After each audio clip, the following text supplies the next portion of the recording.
Any questions? Sanvi, you want to recap what we learned today?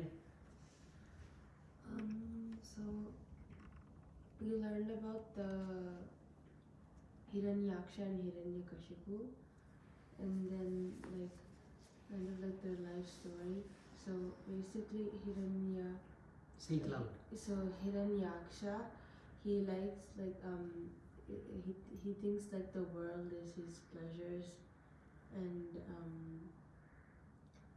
he wants he desires for like materialistic things, and then Yeah, that's good. So Hiranyaksha is the notion that the world is the pleasure house. Perfect. How many sons Hiranyakashipu had? Sorry, small correction. It's not Hiranyaksha. Oh, It's so Hiranyakashipu, Hiranyakashipu that thinks Hiranyakashipu. the world is a pleasure house. Yeah, yeah. Hiranyaksha is distractibility. Yeah, is distractibility. So, how many sons? 4? You remember the names? Krishna, do you remember the names? Hlada, Anuhlada, Samhlada, Prahlada. And then the daughter is Simhika. Okay. What is the meaning of Simhika?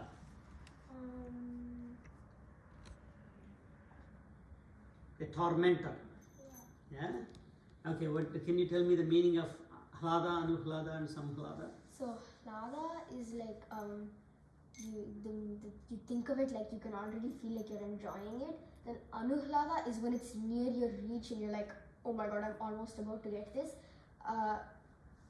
Samhlada is when you actually have it.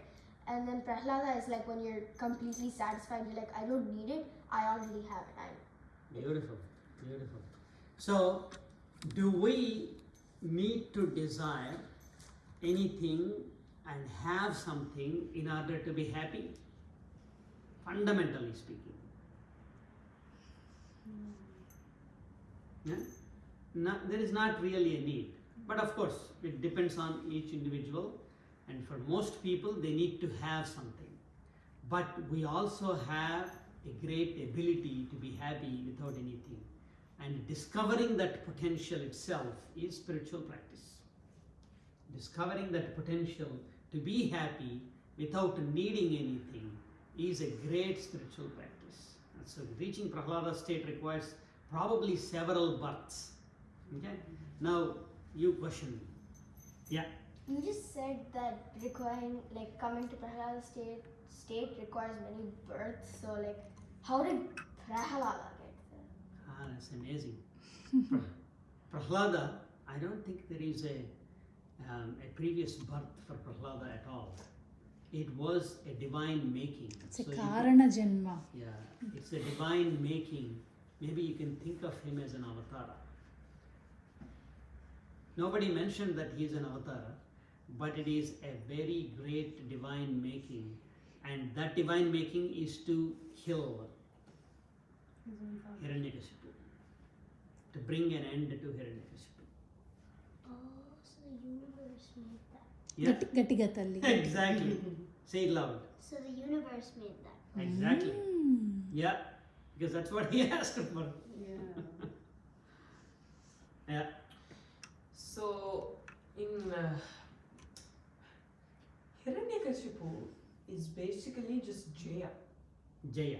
And then Hiranyakashipu is Ravana and Sisupala. Now this question came up last time also, right? Why 3 births? Yeah. However, Hiranyakashipu is generally portrayed as the strongest of them all. Why is he specifically the strongest? He is the Jaya in the first birth. Jaya in second birth is Ravana. So second birth is weaker. Jaya in the third birth is Shishupala. He is much more weaker. But the thing is that killing Hiranyakashipu is not the most difficult part. It doesn't appear to be a lot of arduous journey. Killing Ravana is the most arduous journey. We'll come to that once we understand all these principles. Then we'll come to the Jaya Vijaya story and why 3 births. Okay? Yeah. I think I have an answer to the question. Yeah. I think it's that every time you try to defeat the evil, like something smaller will come back. It's like the ball theory. You throw a ball, like a rubber ball, it'll come back, but it won't come back to the same height. So it's like that. It will come back, so you have to keep defeating the evil in you until it's gone. Until you so Yeah. at least 3 backs. Yeah. At least you Third have time's the charm. to whack it 3 times. It Third time only the charm. came out 3 times. Third time's the charm. That time is the charm. Yeah. And that's a good way of thinking, but there is much deeper meaning. Anybody knows the meaning of the word Jaya? Victory. Victory. Right? So Jaya fallen from Vaikuntha. What does it mean? You had some victory, You lost it. you lost it. So why would anybody lose victory? What? Arrogance. Arrogance, greed. Generally, when someone reaches the peak of their power, Yeah. if their arrogance stops further improvement and further learning, thus eventually putting them into downfall in the overall race Yeah. of life, as we call it. So there are 3 major causes for losing victory. A total victory will put anybody in the Vaikuntha. Losing of that total victory means losing 3 levels, at 3 levels of victory. Oh, that's So what each level is 3 births. In one level, you regain one kind of victory, in first birth. Second birth, you regain a second, and third birth, you regain a third. So then you will be restored back. Una, what are the names? Now we have to go through all All those. of those. Okay. Yeah. Next time. Once we finish even Sisupala Dantavaktra also. Well, at least after we finish the Hiranyakashipu Hiranyaksha, then I'll tell you that. Okay. Yeah. One question from my side. Yeah. What did Hiranyakashipu and Kayadhu do to deserve someone like Prahlada? Yeah, it's a Hiranyakashipu is asking for happiness, right? Happiness by all means. Happiness by no means is also part of it. So as I said, null set is a subset of every set. Who studied set theory here? I think everybody studied set theory. Yeah. No, they're Null too- set means a too young set for that. that has no elements. Any other set has some number of elements. Some of them have few, many, some of them have infinite. But null set having no elements is always a subset of everything. You can always see that as a subset. Yeah. Or what if Hiranyakashipu was not entirely like bad? It was just that in his personal heart, his main goal was always to drive for like only pleasures, right? But every person has a good and a bad aspect to them. What if Hiranyakashipu did actually do some good things? Like despite conquering Indra and basically chasing off the Devas, what if he did some good things, like a good thing for his own clan, for the Daityas, and helping others? Yeah, you will always find somebody, some good and some bad. But how do you say something is a total bad or total good? Would you use that human relativity and stay in a confused state? No, but we can take Ravana for an example. No, it's okay. I'll just answer my question. What is the sum total? That's where you have to look at. Bad. Yeah, what is the sum total of this effect, of this particular tendency? Is it overall helping you to really gain something or move forward, or is it helping you only to defeat yourself again and again and again and again? So overall, when you take, if something is bad, it's bad. So net effect, right? So using net effect principle, Hiranyakashipu is bad. Yeah. So, like in the analogy that you said in the beginning of the satsang class, you said that for the twins, the younger one is basically the older one. So for siblings, is that the same? Alaka, you might want to close your ears. I don't want to give you blue. You're not twins, right? Only for twins. Good Yeah. question. Only for twins. Sweet question. Yeah, I'm still doing it. I have one question for the kids. Yeah. Can I ask? Even parents, maybe. So today's satsang, what is really the take home for us from what Appaji Garu mentioned? How are we applying this to our real life? That's the very purpose we all joined here together, right? Can anyone answer that? Because that is not something we ask the Guru, that is something we have to think about. That's the very purpose of this entire satsang. So sometimes we need to take one step back and look at, why we are doing what we are doing. So what is the take home from the Hiranyakashipu's attitude, or whatever Guru Garu described about Hiranyakashipu?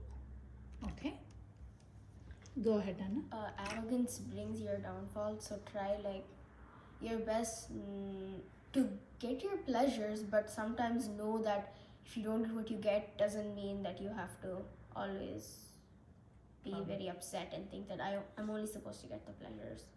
So who is the answer for Hiranyakashipu's attitude? Hiranyakashipu. Prahlada. Good. And can you go a little deeper? Can anyone go a little deeper on how Prahlada is answered? How do we invoke Prahlada within ourselves to defeat the Hiranyakashipu within ourselves? Okay, for instance, you are running after a pleasure. You're still in the Hiranyakashipu state. You're just running after the pleasure and you're following the four paths, like Hiranyakashipu's 3 elder sons and then the daughter. And then at some point of time, the sons seem fine, but the daughter really gets tormentatious because Simhika, the desire, we are in a state of happiness though. When we don't have the desire, we have other desires that keep us happy. But what if the fuel runs out at a point?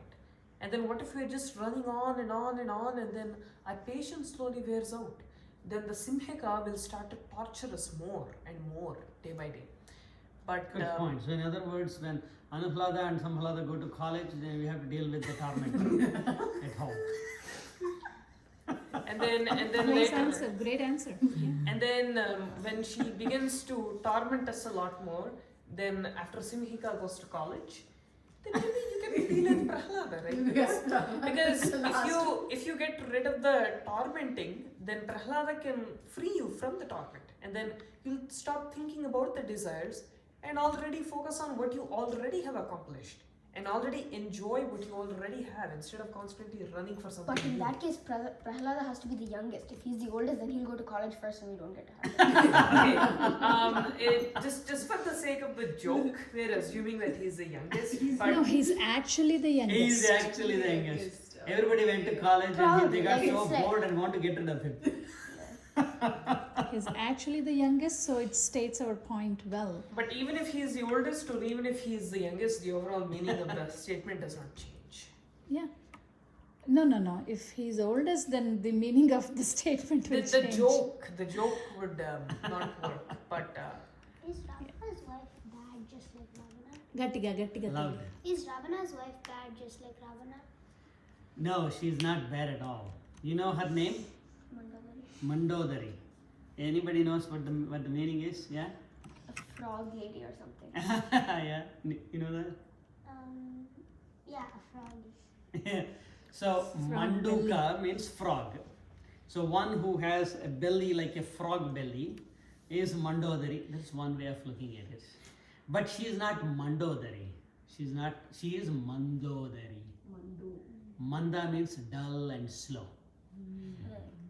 Udara, stomach, is one meaning. But there is a deeper meaning. It will come in the next class. But let's think about Udara for a moment. Okay? Udara means our belly. This is the reason why everybody in this world is doing all kinds of bad things. Everybody is doing all kinds of cheating, all kinds of stealing, everything to feed for this belly. This belly is a representative of our feeding ability, feeding nature, not just food. Somebody is desirous of looking at good things, right? So they have a belly for good things or seeing things. If somebody has a lot of adventurous mindset, so they have a stomach for adventure. That's what we say. They have a stomach for this, they have a stomach for that, right? So in that context, udaram is the reason why all the differentiation, that means I have to get this for myself, I have to steal it from them, I have to cheat, I have to do all these bad tendencies to take from others is coming because of this udaram. This is the great differentiator. This is the one creating that great differentiation. And we'll come to a deeper meaning of udaram. Same meaning along the same lines, but we'll come to that in the next session. Because how did Nrsimha rip off Hiranyakashipu? At the belly. By tearing up the udaram. Why? Udaram. Right? There you go. So we'll come to that topic in the next session. So is the word mandodari wrong total? Now, mandodari, mandodari are same. Da and da, when you are looking at inner meanings, da and da are same. But the frog does not have any significance. It doesn't in have that any case. significance. Oh. So mandodari is one who has a dull stomach. And Ravana has a very active stomach. He needs to grab everybody's stuff. Yeah. But mandodari, because she is kind of slow and dull and the digestion process is very slow, she doesn't really stop him. She's not an accomplice in his crime, but she doesn't really stop him. So she cannot. And that is his tapasya, that is what is protecting him. Because Ravana has mandodari with him means that it is a slowed down, it's a kind of a dull kind of differentiation that kind of delayed his death. That's why he lived a very, very, very long time. Did he live longer than Hiranyakashipu? Probably, I don't know. But definitely very, very long when compared to all the people in his lifetime or in that yuga. Yep. What does a No. frog? Gattiga. What does a frog have to do with mandodari's name? So some people derived that meaning. That's not right meaning. Because this manda means a frog, manduka means a frog. So people derived that kind of meaning. But isn't there a backstory to mandodari? No, not related to frog. No. Girls are interested because there is some fairy tale. Is there a backstory you heard Yeah. about her frog stomach? Yeah. Yeah? It's not frog stomach, it's like, so she was a frog in her previous In her life. previous Yeah. So and then there this- was a poisonous snake in the water, and some wise sages were going to drink from it. So then she jumped inside, and then she got bitten by the snake, so she died. Ah, And okay. then that had those wise sages realized that what happened there. So then they got Interesting. the frog back to life and asked her what she wanted, and then she said, "I want to be a beautiful lady and marry a very Powerful man. powerful man." Yeah. But then she forgot to ask for happiness. That's why she was Oh. always So sad. she was always sad. And, Oh, okay. Interesting. Yeah. Yeah, could be a created story too, right? You never know. Yeah. But very good story. We'll discuss about that from a deeper perspective at a different point of time. Because the word manda, manda, and manduka, mandukya, all these things have very deep significance. Mandavi? Mandavi Mandavi was there. So manda means mandali, mandanam, all that means grouping. So I think the story is addressing it from that perspective. yeah. So we'll come to that from a different point of view again. But good you. Any more questions? So, so sorry for being a little nitpicky here, because I really want the kids to think in terms of adding value, right? So can I ask you to state the take-home lesson from this session today without using the words Prahlada, Hiranyakashipu and the outside story? Like, how do you really invoke Prahlada? You can also use an example to give the answer. So Loudly, please. basically the lesson is like you use like human tendency is to have like a materialistic need, like you want something. So the lesson is not to just like omit all of these what is it, like egoistic, like I want this, I want that. It's like to realize that you need what is it, You don't need anything to yeah. be happy. Yeah, you don't need anything to be happy. Like I think it's the realization that you are like yourself is only what you need. You're enough. Yeah, You're good enough. Yeah. And you just have to invoke happiness is a state of mind. It's not, happiness and pleasure should never be mistook, for each other. Right? Pleasure is different, happiness is different. When you eat a salad or something, you're happy inside because your stomach thanks you. Right? When you eat good fiber, good nutritious food. When you eat gulab jamun, you get the pleasure of it, but it won't make you happy afterwards. How do you feel after you eat some 5 to 6 gulab jamuns? After the math. You want more. It's either you want more or you start feeling like you get a sugar rush and you go crazy, and then after that you're like, I'm so sleepy, I'm so tired, because like the sugar wastes all your energy. Not only that, it will also affect your stomach. It will affect your digestion process, and it will actually reduce your happiness coefficient. Right? It's a short-lived happiness. Yeah, it's a very short-lived pleasure. So that's, I wanted to, get you there. So sorry for distraction. If I Good. am. Any more questions?